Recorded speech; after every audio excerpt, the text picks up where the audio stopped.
Hello everyone, today our topic is sepoy mutinies. हम लोग पहले ही ट्राइबल अपराइजिंग्स और सिविल जो मूवमेंट्स थे वो हम डिस्कस कर चुके हैं और पीजेंट्स मूवमेंट भी डिस्कस कर चुके हैं। और अब हमारा जो डिस्कशन है वो होगा सिपॉय म्यूटिनीज पे।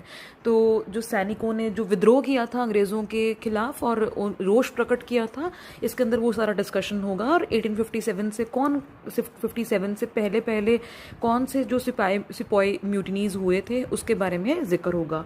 तो बहुत ही स्पोरेडिक नेचर में, मतलब बहुत ही जगह जगह पे पैची हम कह सकते हैं, इंडिया में मिलिट्री अपराइजिंग्स हुई थी before the great revolt of 1857। उससे बहुत पहले अलग अलग पाथ्स में इनका कॉजेज़ क्या थे, what are the common causes.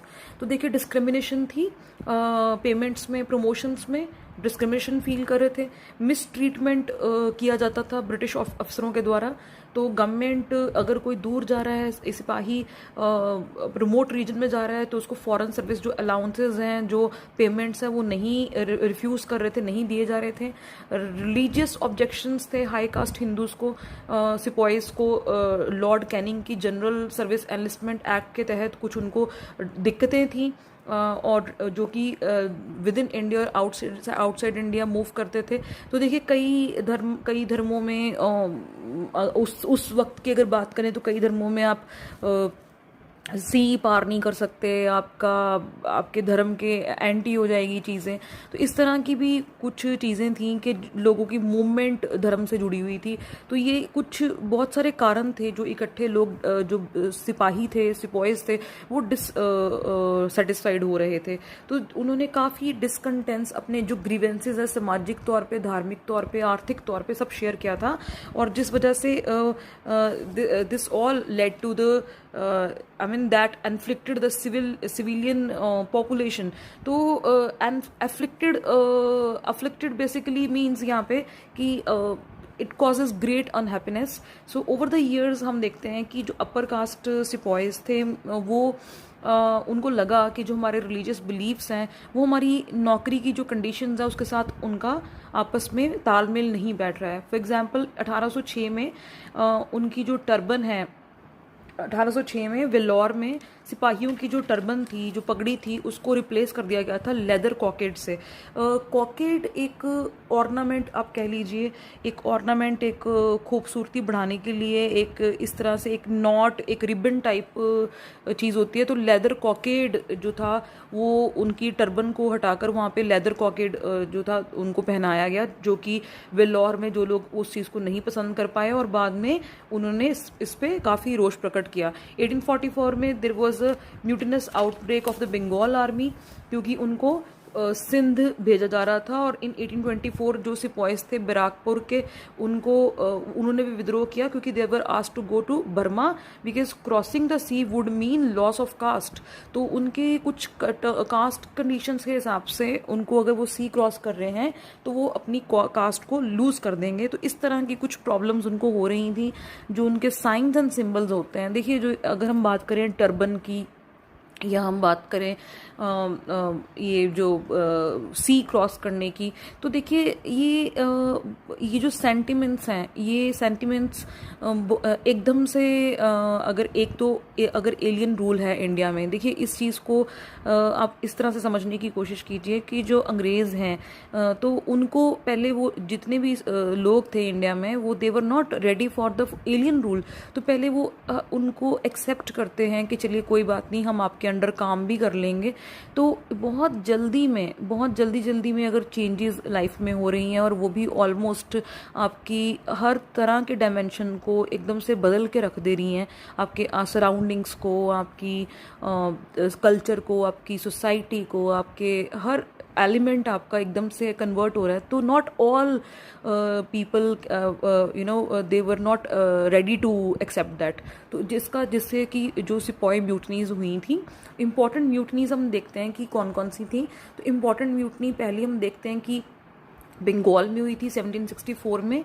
फिर हमें वेल्लोर की म्यूटनी 1806 में हुई थी, जहाँ पे जो सिपॉयज हैं उन्होंने प्रोटेस्ट किया था क्योंकि उनको लग रहा था कि उनके सामाजिक और धार्मिक प्रैक्टिसेस में इंटरफेयर किया जा रहा है। And they raised a banner of revolt unfurling the flag of the ruler of Mysore. तो उन्होंने जो रूलर था मैसूर का, उसका जो फ्लैग है उसे अनफर्ल कर दिया था, उसको हटा दिया था एज अ रोष प्रकट करने के लिए। फिर हम देखते हैं 47th नेटिव इन्फेंट्री यूनिट जो है 1824 में वो करती है, रोष प्रकट करती है। देन हम देखते हैं कि रिवॉल्ट होता है ग्रेनेडियर कंपनी का इन असम में 1825 में। And then we see mutiny होती है इंडियन रेजिमेंट की एट शोलापुर इन 1838। और इस तरह की आप देखेंगे कि म्यूटनीज होंगी 34th नेटिव इन्फेंट्री की, द 22nd नेटिव इन्फेंट्री की, the 66th native infantry, 37th INI in 1844 and in respectively these years. तो 1857 तक आते आते काफ़ी ज़्यादा स्पार्क जिसको कहते हैं ऑलरेडी फैल चुका था, ऑलरेडी बहुत ज़्यादा रोष चारों तरफ हो चुका था इन डिफरेंट ऑक्यूपेशंस। और जो ये म्यूटनीज थी आप देखेंगे कि all these mutinies did not spread beyond their locality, और इसको फैलने से बहुत रोकने के लिए ब्रिटिश जो इंडियन गवर्नमेंट थी उसने काफ़ी ज़्यादा टेरिबल वायलेंस जिसको हम कहते हैं काफ़ी टेरिबली एग्जीक्यूट किया। लीडर्स को मारा गया, डिसबैंड किया गया, रेजिमेंट्स को हटा दिया गया, उनको खदेड़ दिया गया लोगों को। But the legacy of these revolts prove to be immense significance later. तो लेकिन हम देखते हैं कि ये जो सारी म्यूटनीज थी जो इसकी हमें सिग्निफिकेंस बाद में देखने को मिलती हैं। तो चाहे फॉर द टाइम बीइंग वो एकदम से जो एक ज्वालामुखी है उसको टाइम बीइंग थोड़ी देर के लिए वो डोरमेंट स्टेज में है या आप कह लीजिए, लेकिन वो उसने फटना ही था बाद में, क्योंकि वो जो हीट थी एग्रेशन की वो बहुत ज़्यादा फैल रही थी। तो नेक्स्ट हम देखते हैं वीकनेस क्या थी पीपल्स अपराइजिंग की। तो सारे अगर हम अपराइजिंग्स को क्लब अप करें, सम अप करें, तो इसकी वीकनेस क्या थी, क्यों अभी एकदम से इसी टाइम पे 1857 से बहुत पहले ही यहाँ इसी वक्त क्यों नहीं जो है इंडिया यूनाइट होके ब्रिटिशर्स के अगेंस्ट खड़ा हो गया, उसके कारण आप समझेंगे इस चीज़ की। तो दीज अपराइजिंग बहुत लार्ज नंबर ऑफ पार्टिसिपेंट्स इसके अंदर थे एंड बहुत अलग टाइम पे, डिफरेंट टाइम्स पे और डिफरेंट रीजन्स पे हुआ है। तो उस टाइम पे सूचना संचार के साधन इतने विकसित नहीं थे कि लोगों को इकट्ठा किया जा सके, तो मास जो यूनिटी थी वो यूनिटी नहीं बन पाई। अग्रेशन तो जरूर था अनडाउटेडली, लेकिन इकट्ठे नहीं हो पाए थे लोग। तो मोस्ट जो थे लोकल ग्रीवेंसेस लोगों को थे, लोगों को अपनी लोकल कंडीशन से प्रॉब्लम थी। जो लीडरशिप था वो सेमी फ्यूडल इन कैरेक्टर था, बैकवर्ड लुकिंग था, ट्रेडिशनल इन आउटलुक था। The resistance did not offer alternatives to the existing social setup. तो वो ये ज़रूर कह रहे थे कि हम डिससेटिस्फाइड हैं, लेकिन सोल्यूशन नहीं दे पा रहे थे। सोल्यूशन था कि हमें वापस अपना जो बैक टू नॉर्मल हमें चाहिए, जैसे हम पहले रह रहे थे वैसा ही हमें चाहिए। तो जिस वजह से सब लोगों के अंदर सामंजस्य नहीं बैठ पा रहा था। तो आप देखिए कि कई ऐसी लोग थे जैसे मनी लेंडर्स थे, ट्रेडर्स थे, कुछ ऐसे वर्ग थे जो कि ब्रिटिशर्स के साथ काम करना चाहते थे क्योंकि ब्रिटिशर्स उनको बेनिफिट्स दे रहे थे। तो इस वजह से ये जो अपराइजिंग है बहुत ज़्यादा इम्पैक्टफुल, एक जो स्ट्रॉन्ग इम्पैक्ट होना चाहिए था वो नहीं दे पाई थी। So if many of these report seem similar to one another in wanting the, अब देखिए ये जो बहुत सारे जो रिवॉल्ट्स थे ये एक दूसरे से सिमिलर दिखते थे। इट वाज नॉट बिकॉज ये इसलिए नहीं था कि ये एक नेशनल फीलिंग थी। तो नेशनल इम्पल्स की अभी भी भारी कमी थी क्योंकि लोग अपनी कॉमन कंडीशंस जो उनकी लोकल कंडीशंस थी वो उसके अगेंस्ट प्रोटेस्ट कर रहे थे। वो अभी भी इकट्ठा होकर इंडिया को नहीं देख रहे थे। वो कह रहे थे कि भाई हम अपने अपने जगह पे प्रॉब्लम में फंसे हुए हैं, हमें अपने एरिया में रिवॉल्ट करना है। तो अभी भी जो वो यूनिटी चाहिए थी वो नहीं थी। So these rebellions were century old in form and ideologically cultural content इनका। अब हम देखेंगे बहुत पहले का था, लेकिन ये कह सकते हैं कि इनकी जो फॉर्म था, सोच थी, कल्चरल कंटेंट था वो बहुत पहले का था। तो एक कई कई तरह से आप कह सकते हैं यहाँ पे जो मॉडर्न आइडियाज़ थे या चेंज का एक जो कहते हैं ना स्पार्क, एकदम से जिस चीज़ को, आइडियाज़ को जो लोग लाइक करते हैं, वो चीज उस तरह की चीज़ें नहीं थी। तो देखिए, अब कह लीजिए कि ये एक टाइम तो था इस टाइम पे कि एक बहुत बड़ा रिवॉल्ट हो सकता था, लेकिन अंग्रेज़ इस टाइम पे बहुत स्ट्रांग थे। वो अभी भी बहुत सक्सेसफुली इन सब लोगों को क्रश कर पा रहे थे। जितने भी हमने पिछले अपराइजिंग्स पढ़े हैं तो ऑलमोस्ट सब में ही, मेजॉरिटी में ब्रिटिशर्स ने सप्रेस कर दिया, दबा दिया था, और काफ़ी ज़्यादा में कंसिलिएटरी जो प्रैक्टिसेस अडॉप्ट की थी, मतलब पैचअप करवा लिया था लोगों के साथ, और लोगों को ऑफर कर दी थी कई कई तरह की चीज़ें। तो हम देखते हैं कि those who were not so uncooperative और ऑब्स्टिनेट, हम देखते हैं कि were pacified through concessions by the authorities. तो कुछ ऐसे लोग थे जो कि इतने ज़्यादा नहीं इस अपराइजिंग में साथ नहीं थे।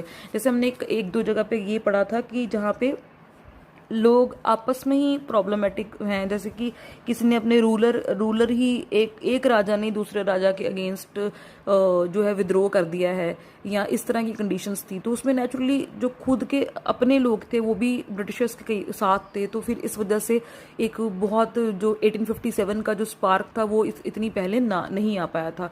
लेकिन अनडाउटेडली ये जो अपराइजिंग्स हैं इनका बहुत ग्रेट इम्पैक्ट था ओवरऑल जो है ब्रिटिशर्स के लिए रेजिस्टेंस दिखाने के लिए। सो नेक्स्ट है द मेथड्स और आर्म्स। नेचुरली ये जो अपराइजिंग्स के जो फाइटर्स थे, लीडर्स थे, मसीहास थे, वो लोग प्रैक्टिकली ऑब्सोलीट थे। ऑब्सोलीट मतलब हम आपको इसमें आप ये कह सकते हैं कि it is no longer of it is obsolete means कि बहुत ज़्यादा कन्वेंशनल होना, बहुत ज़्यादा प्रैक्टिकल, जिसको हम कहते हैं नहीं प्रैक्टिकली ऑब्सोलीट, मतलब कि जो उनके वेपन्स थे, उनकी जो तौर तरीके थे वो आउटडेटेड थे।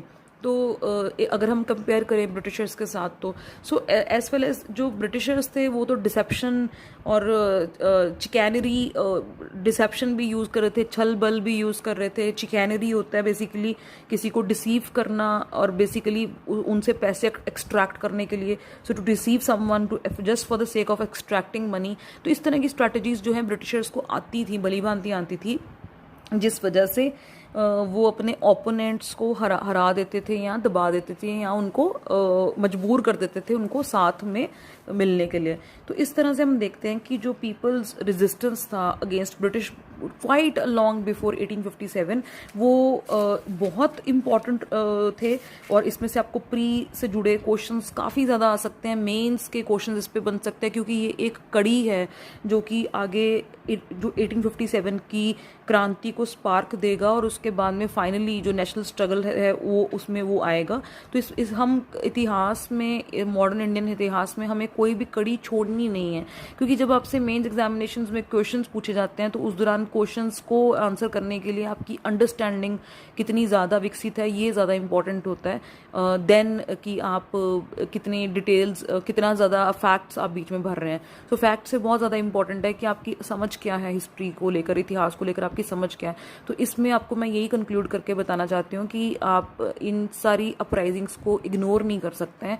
और कभी भी अगर हम बात करेंगे कि लोगों ने फिर फाइनली ब्रिटिशर्स के अगेंस्ट किया क्या था, तो ये these all uprisings will be the introduction of the people resistance to Britishers quite long before 1857। तो ये हम पार्ट कभी भी मिस नहीं कर सकते हैं in any discussion, in any form.